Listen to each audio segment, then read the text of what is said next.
And will you spotlight?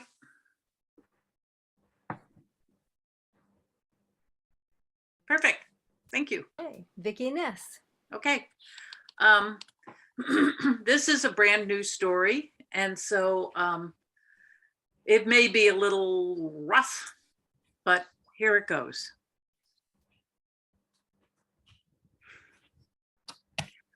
On a wintry hillside, the ground was hard as an iron fist, and the grass was reamed with frost. And in the dark, deep, silent pocket of night, the spirits rise up, the spirits of the past and the spirits of the future. When nobody's around to see them, they appear. The spirits of the past, chained to their time and their place, nevertheless shout out with bright colors and noises, "What happened here? What happened here?" And so there might be a bugle sound coming out scarlet red and flashing this way and that, only to be stopped by a black line of a gunfire. And then there's the straw-colored sounds of chickens. Oh, wait, there's the gray rumbling of an old cart coming up.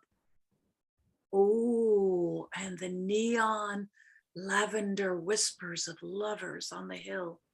The hill was full of a past that blurted and shouted and squawked and was contained, waiting, waiting. Please, somebody hear me, hear me, hear me, I'm here. Above all that were the spirits of the future. And they were ethereal and silent. And they rose up like smoke from a bonfire. And they created might could be, might could happen, maybe. So here, maybe on this hill, and there would be tendrils of sparkling, beautiful lights that would outline a gorgeous house that could actually be on top of the hill with oh, and then the foggy, smoky would fill in the walls, and there'd be maybe a candlelight in the window, and then it would all just dissolve because it was just might could be. But wait, and then the tendrils would swirl and the fog would turn into the haunches of horses, and off they'd run, and their manes flying behind them. Maybe a horse ranch could be here, maybe. And slowly, slowly, the lights would be soaked up, and that future image would disappear into the night like water into a sponge. Maybe a shopping mall, and blocks of fog showed up with beautiful little swirling lights and a sign that would say Hilltop Plaza. And then it would all dissipate. Maybe, could be, maybe. But this particular night, both spirits, the past and the future, stopped. Something was coming up the hill. It was lumbering. It was dark. It was lurching. It was huge. And it was just bumping its way up the hill. And the spirits withdrew and watched. And it got closer and closer, and it heaved itself down to the top of the hill with a grunt and revealed itself to be a really pissed off teenage girl.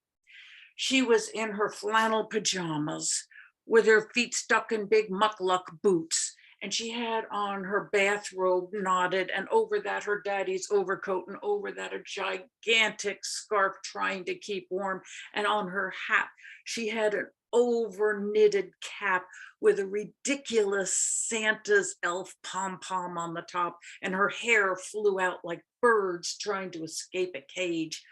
And she was so mad, and she was sitting on this hill because she wanted to vent. She didn't want her stupid family to ask her what was wrong.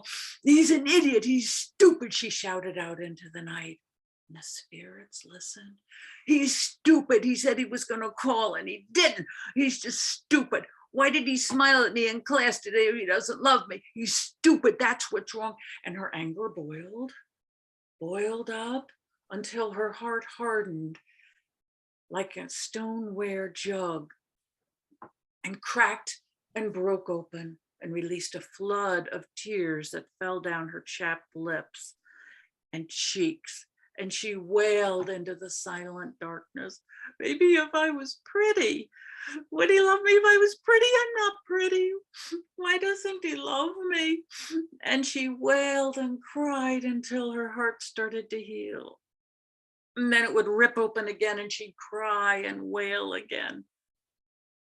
And when she was finally spent, she looked around her, and down there was the town, the bottom of the hill. And there were 3 lights on. That one, that's the Johnsons. They have a colicky baby, poor baby. Oh, he never sleeps. And that one over there, that blinking light, that's the radio station. And over there, oh, that's Weird Wayne. That's who that is. That's Weird Wayne. He's in his garage again, inventing stuff. Stupid inventions. Wayne is weird. Weirdo. And then she started to look around her some more. And when she looked, there was an ocean of stars. It was a moonlit sky, a moonless sky. And so all the stars came out to dance and play above her. Stars beyond stars, stars forever, stars forever, forever. They were magnificent. They were beautiful. And something akin to a prayer rose up in her that was really just awe and gratitude. And suddenly she had this romantic image with all these stars out that she could sing, because she inherited her grandmother's voice. It skipped generations. And maybe one day she'd sing in the Metropolitan Opera House.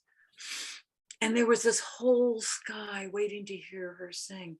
And so she sang the song that was her grandmother's favorite. Everybody would come to hear her, except a certain somebody who'd have to sit outside. He wasn't allowed in. Oh, she'd be so famous, the romantic dream. And she'd,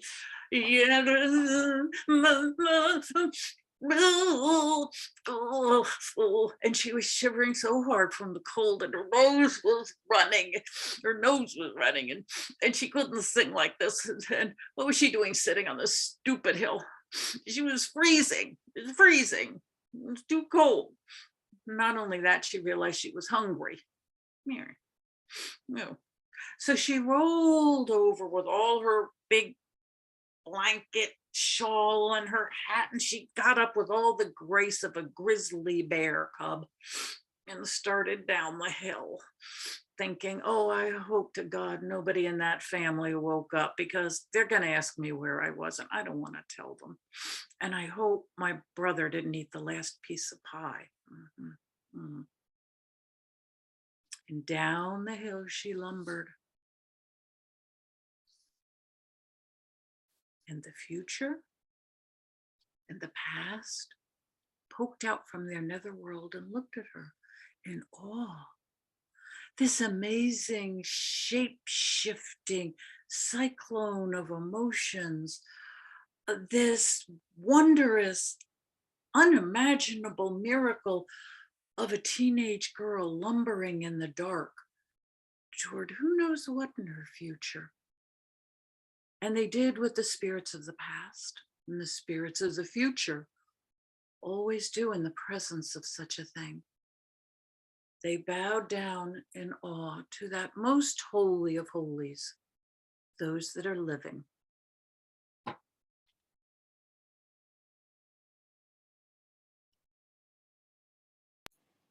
Thank you, Vicki. It's rough because like I said, I'm still figuring it out. It was so unrough, if I may. Well, I'll let others go. I want to talk about specifics, but let me let others go, especially if they want to go broad.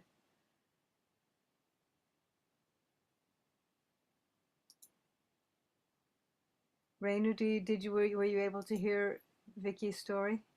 Yes, yes, yes, of course I did. And I loved it. As usual, Vicky. You might say, can you hear me? Yes. Okay. As usual, brilliant. I love the story. Thank you. Except for the last few words, what did you say? I couldn't exactly hear it. Okay, I said they bowed down to that incongruous, most holy of the holies, those who are living, the living. Those who are living, living. Renu, what I was listening for in the beginning were the first time that Vicky blended color and sound. I started listening, and then Vicky continued to blend color and sound, like something neon, which is colorful, but it was fireworky and it had a sound. Maybe it wasn't fireworky. And then something was gray and it had a sound.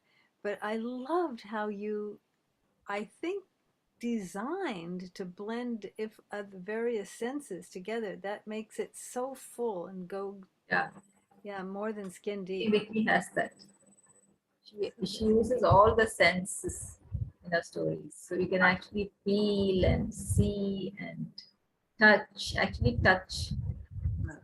I wasn't sure if that worked, but thank you. Oh, it Very came good. across from the beginning, and it was to the point of being literary. And then I just changed gears when you changed gears, especially once the large creature starts approaching and eventually makes it to the top of the hill or the edge of the path or something. I feel as if you are really able to capture any age, certainly the age you captured tonight, and the Thank hurts. you. I wasn't sure about that either. Thank you. Oh, Excellent. you took I us think right any to age will. high school, Yeah. right to junior high, Oh, right ugh, to playgrounds, right to all the dance. awful. Pretty awful, but in story, it's so filled with human everything that it's not awful, except in the AWE way that we can be so pilly or vulnerable to pilly. How come no one ever I, tells teenagers not to take things personally? Did I think anyone it's a ever tell lovely you that story when for you were a teenagers. teenager? It's a beautiful story for teenagers, Vicky. Thank you. I was listening to how you melded the narrative, like of the teenager. You're doing narrative, and then you go into dialogue, and then you're back to narrative. When I do stories, I'm realizing I'm doing that, and I'm not sure it works. So I try and separate them all the time, because I'm going to say that seems to be what we're taught. You're either doing narrative or you're doing the dialogue. It's got to be very clear. But you blended them right together, and it didn't bother me as a listener. Oh, good. So I got to figure out, how is it that it's working for you? I don't know. You But know what? It's changing the face. okay. That because then she's like, it's so stupid. You know. Yeah. Vicky, how do you decide how much and how, by other than practicing or watching a video or just doing it's a Monday and that's how you are on a Monday. The level, oh, I love the facial expressions, but the level of exhibitionism that's the wrong word, but I love how you bring out the all of the character. And how do you decide on what's not enough, on what's too much? Because it's very cool. In the beginning, I was thinking, I wonder why Vicky's using her hands so much and so close to the screen. And I realized you wanted them to get bigger and you wanted them to be see me, see me. And whether you wanted it or not, it looked deliberate.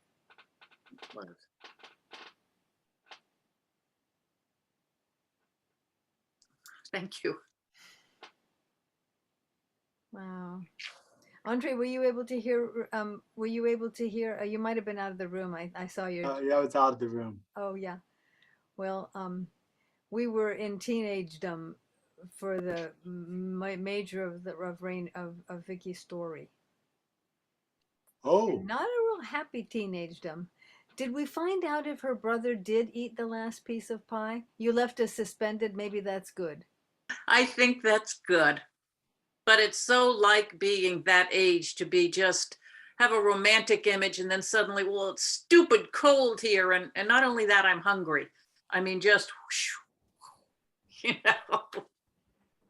Picture. It's the lament. I'm It's just life's going to lament. grab some breakfast. I'll be back. Okay. Oh, now we don't hear you, Rain. No, you're muted, I think. Yeah. Yeah. You're muted. I don't want to miss your story. Are you going to be telling a story, Maria? Mhm. I think maybe. Yes, but not recorded. I have one more comment with Vicky.